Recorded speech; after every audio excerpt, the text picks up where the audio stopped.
want to do an example of a more sensitive topic, or perhaps more sensitive, a sensitive topic, and that is confronting bias with regard to gender.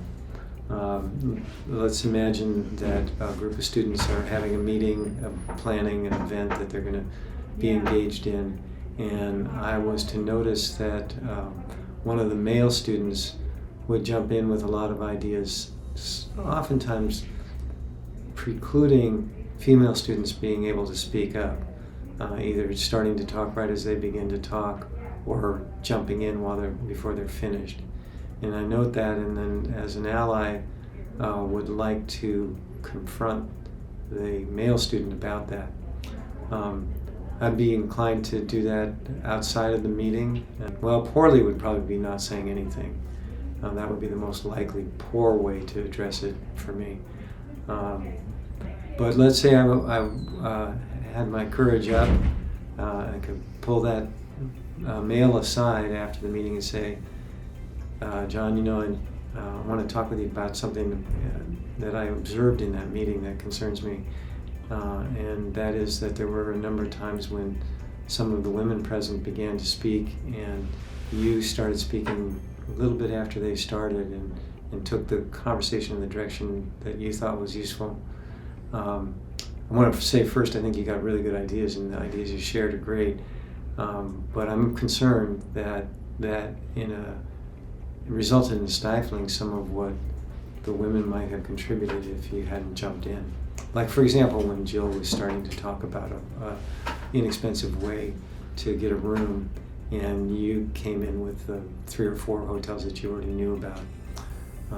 So I'd like to see equal participation of everybody, and just wanted to make you aware that I'm guessing it's not your intention to be stepping on their toes or preventing them from being able to contribute. So I'd like to suggest just holding back some and letting them speak. I'd like to go on and use this same example and flip it a little bit to demonstrate listening. Let's imagine that I'm the person who was just confronted about cutting people off, and I'm going to respond to the person who said, "Hey, it seems like you're cutting people off." I could say something like, and this would be not a good job of listening. "Oh, well, I didn't mean to bother anybody. It's not that big a deal. They have their own voices. They can speak up." And you can hear in that I'm not really connecting to the person with what they said, but coming back with my own viewpoint. So let me go back and do this better using listening skills. And that would be something along the lines of, so you're saying that you think that I cut them off, kept them from being able to participate at the level that they were able to. And you're concerned about that.